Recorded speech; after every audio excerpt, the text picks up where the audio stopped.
But it's great to meet you. Thank you for taking a minute out today. Yeah, of course. I'm excited. So before we get into your work, I want to know 4 years ago, this pandemic was really hitting a full surge. No one knew where it was going to go. I'm curious how you got through that time period and how it ultimately affected the way that you do your work now. Oh, great question, Joe. So we were considered essential workers, Yeah. thankfully. Our governor was very proactive, and during the stay-at-home order in Michigan, there were only a matter of about 4 days where we were unable to support our birth doula clients in the hospital. And once we got the executive order, we were able to go through a health screening at the hospital and show certification. And our team worked throughout the entire pandemic as essential workers. Now, some states, doulas did not work for a year to a year and a half. An example of that would be New York. So we were not counted as visitors. The partner could still attend the birth along with the doula as long as they were certified, like our team is. Yeah. So was there a lot of tests that had to be administered? How did they kind of go about that? So we had to, COVID test at home. Obviously, if we had symptoms, we couldn't attend, and we filled out a form and then wore a mask for a couple of years in the hospital. So if I put you in front of a bunch of third grade students right now, and one of the kids, it's career day, one of the kids says, "Hey, what do you do for a living?" How would you answer that child? Oh, another great question. So I would talk about the support we offer families when they have a baby, both during the birth and also caring for the newborn at home. And we do teach many classes.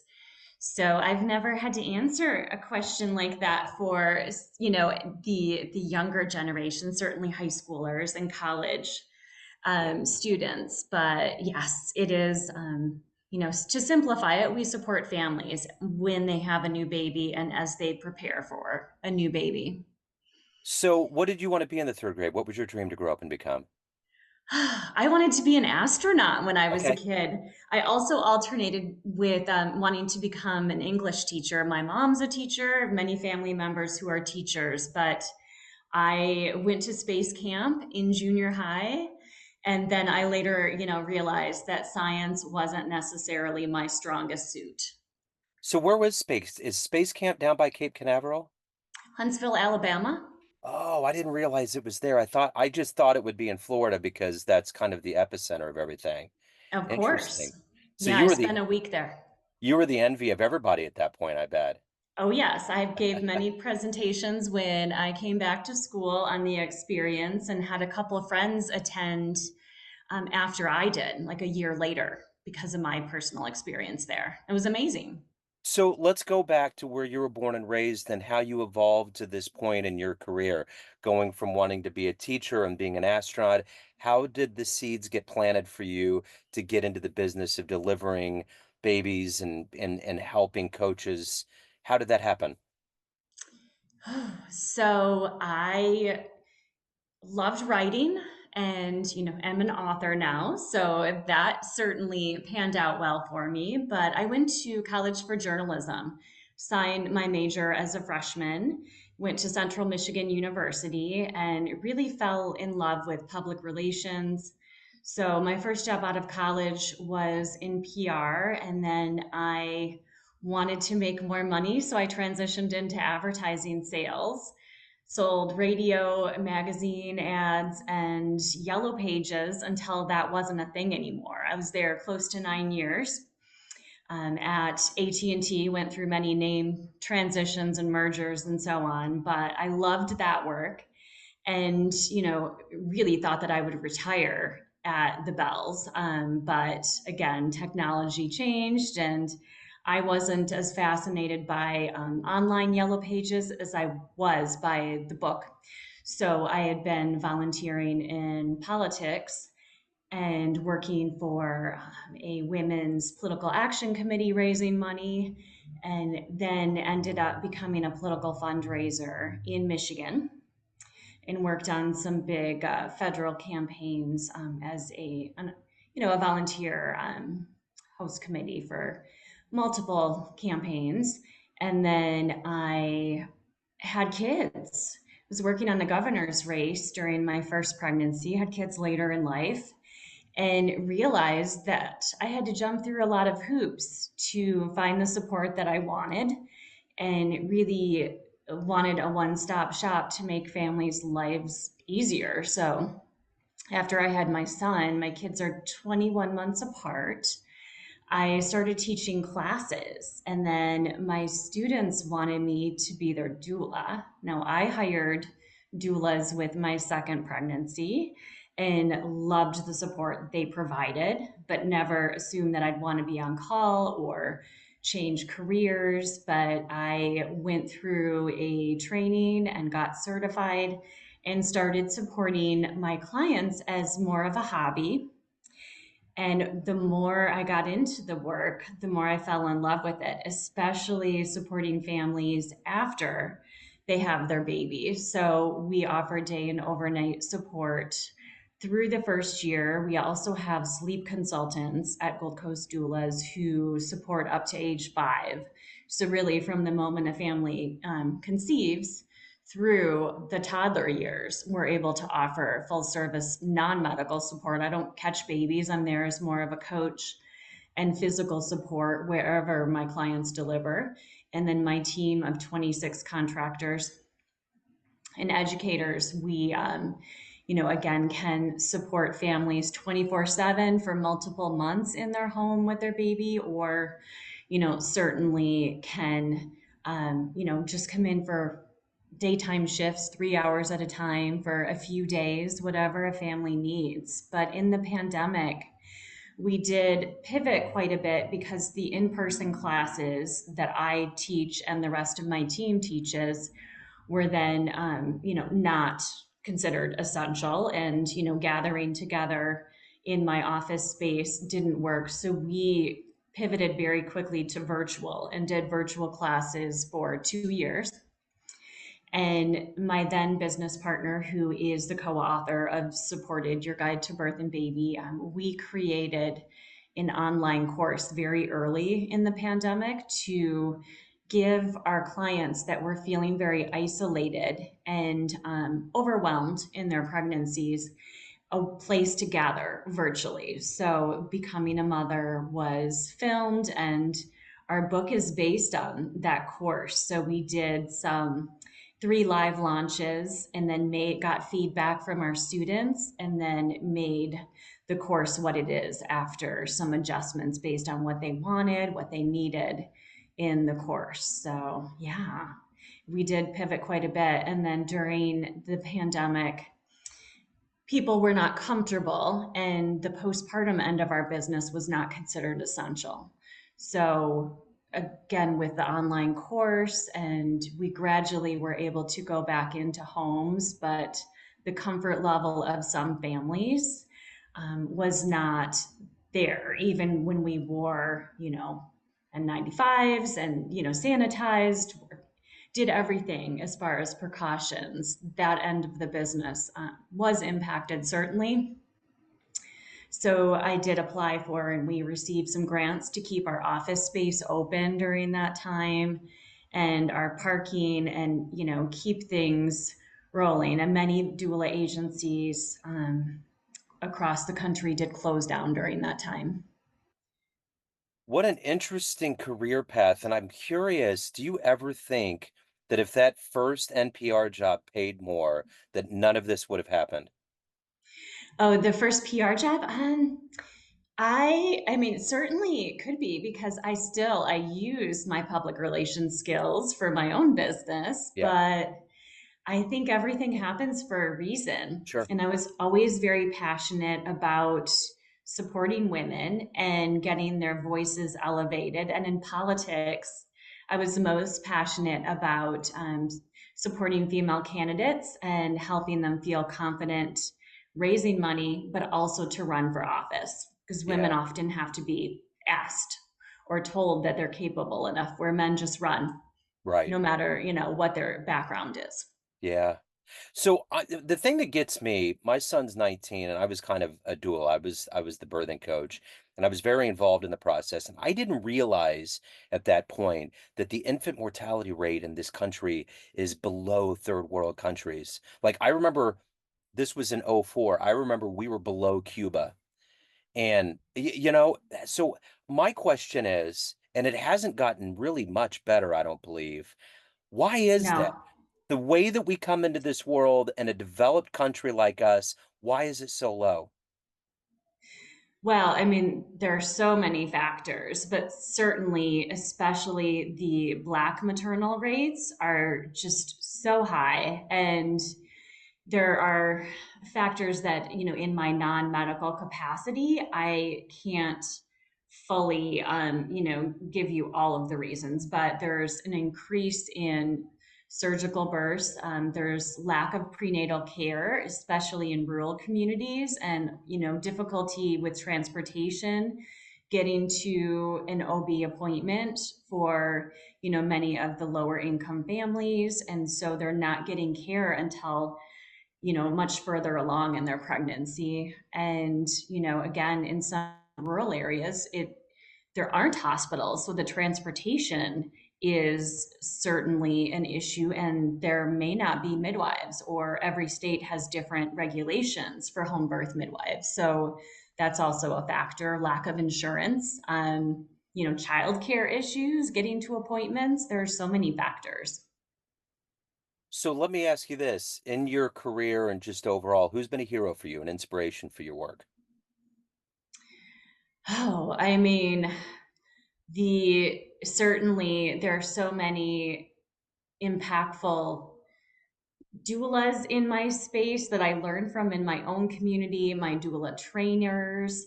And Pro Doula is one of the doula training organizations that I went through. And I really learned that, there's a lot of weight put on doulas, especially with the Black maternal health rates of, there is evidence that doulas can reduce interventions, reduce cesareans.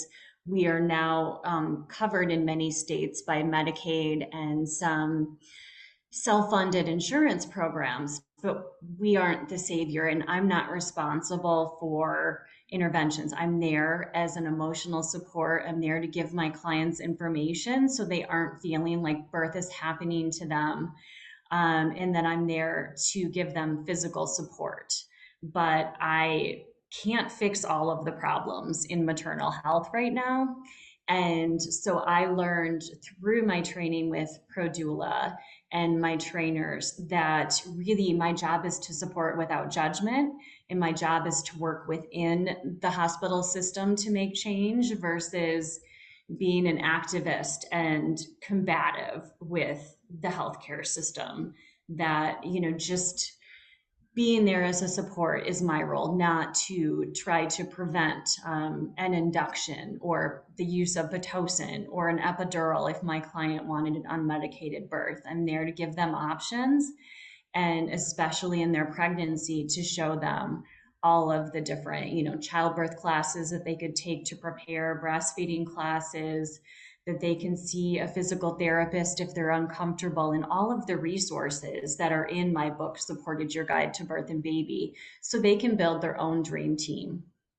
So how do you balance the fact that, your job is really of giving of yourself to help others get to that place where they're ready for birth? How do you moderate giving of yourself to your clients and then holding some back for you to evolve as a human being? How do you balance this job with your personal life? Yes, I mean, being on call is a big commitment at Gold Coast. Not all of our doulas, but many of us utilize a shared call model.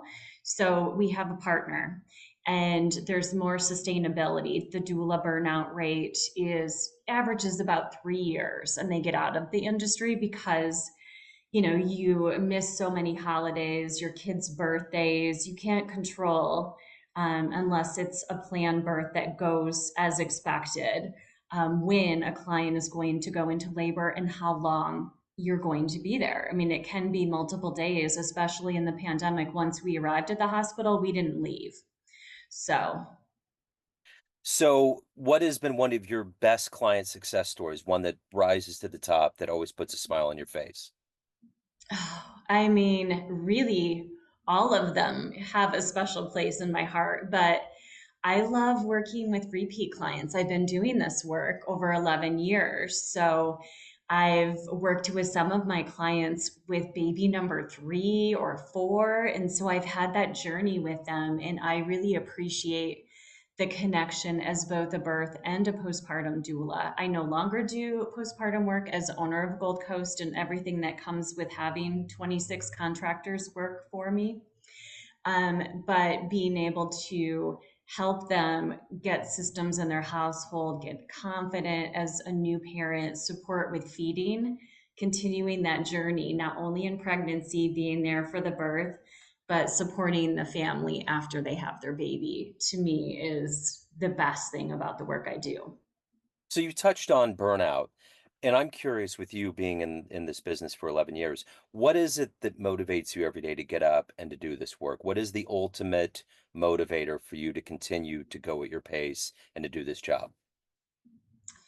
I mean, again, it's all about women. So, some of the doulas on my team, especially postpartum doulas, their love is snuggling newborns and caring for families in that time. And for me, it's about supporting the mother, like, period.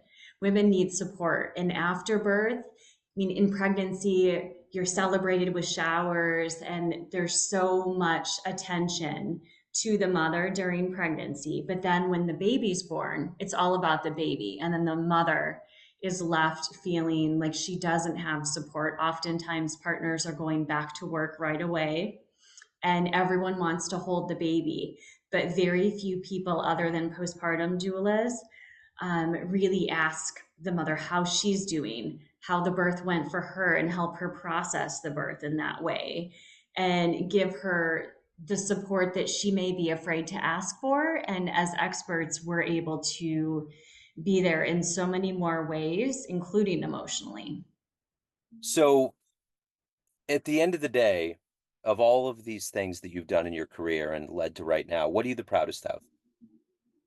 I mean, getting this book out into the world, again, being a former writer and being able to impact more families. Not everyone can afford to hire us as doulas or take our childbirth classes, but books are so accessible, and our book is available in Kindle format, paperback, hardcover, and soon to be out on Audible. So people who are driving their kids back and forth or consume books in that format are able to understand all of their options.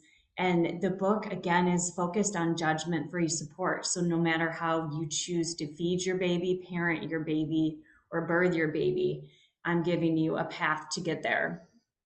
So the one thing that's blown my mind with, and you've been in the political realm, we're looking at this country and it looks like it feels like we're taking all these big steps back with all kinds of things like race relations and women's reproductive rights and all of these things. How did this happen? Like, I understand there's always been a war on Roe v. Wade, but Yes. that has also thrown in all of these things in rural and poor areas where women can't get services. How did we get to this point where all of these primarily men are making these decisions to restrict women from very needed services? So how did we get there, and how are we going to get back to a place where it's gonna there's the rights are going to be back there. There's going to be access to very needed services. Yes. I mean, again, we need to elect more women to office. We need more mothers, and we need to do more work in the advocacy space. And so that is contacting your representatives, your legislatures, and, you know, aligning with groups that are making impact in that space. And, the focus on funding in, healthcare, women's health especially. And my business is a certified B Corp. So giving back is essential to the work that we do. I want to pay my doula as well. So they don't attend births for free, or our classes are not free. They get paid a living wage, but we donate 2% of our profits to causes serving low income women and children. And we're also carbon neutral as a business. So we're trying to impact the community and the world in that way. So we give to hospital foundations, to Centering for Pregnancy model, or give birth stools to hospitals, or blood pressure cuffs to rural hospitals that we don't necessarily serve as frequently, to impact the maternal health. And this, we also give to causes like March of Dimes or Preeclampsia Foundation. Again, when we look at maternal health, preeclampsia rates are rising since the pandemic. Women are dying in childbirth and after with hemorrhaging. And so we're trying to make an impact, not only by giving financially, but volunteering. My agency's had a diaper drive for 8 years, and diapers are not covered by social services, and they're expensive. We've gone through formula and diaper shortages. So we've been able to impact our community by giving back in so many of those ways. So if we all did something like that, then it would impact, so many different areas that relate to families and maternal health. I've always felt like if more women vote, I think there's going to be a better chance that there's going to be changes. I've always felt like that, especially this election. I think it's very key with everything that we've been going through with Roe v. Wade and all of these rights getting restricted. I think it's very essential. Um, Yes. Very essential. So let me ask you this. If you have a dream tonight and you run into the 18-year-old version of you and you could give that young version of you a piece of advice based on the life you've lived, the wisdom you've gained, what advice would you give that young version? And would that version of you listen? I don't know that that version of me would listen, first of all, Joe, but I would really encourage my younger self to follow my passions. And not, at that time, I was all about security and retirement and a pension and working for, a Fortune 50 company. And I thought that was the dream. And so really taking some risks. And I love being an entrepreneur. It changes every day. I'm never bored. I feel like I can make more impact, but I don't have the safety net that I did when I worked in corporate America. Don't have the benefits that I did when I worked, in politics as a government employee either. So at the end of the day, everyone has a perception of you, family, friends, clients, colleagues, but you run the show. What's your perception of you? Who do you think you are? I mean, I am a visionary. I have so many ideas on how I want to change the world that it's hard to focus on the most important and impactful thing. My core focus at Gold Coast Doulas, even though we offer so many services, is our overnight care and getting families rest so they can thrive. We're saving marriages. We're reducing the rates of perinatal mood disorders, because it's shown that rest can impact families in so many ways, especially with mental health. And so I try to use that lens of the postnatal time with everything I do. Any interview I'm on, half of our book is based on the postpartum phase. And with the giving that we do, how am I focused on that vulnerable time after giving birth? So if anyone wants to pick up the book, anybody wants to reach out, they want to hire you, any of the good business, where's the best place for them to go? GoldCoastDoulas.com. And as far as the book, we are available on Amazon and other retailers. We do have a website for the book if you want to, find it on BrickBooks and other sites. And that website is supportedbook.com. Kristin, this has been wonderful. Thank you for your story. Thank you for your time. Keep doing the great work. I appreciate it. Thanks for having me, Joe. I appreciate the work you do. Thank you. Take care.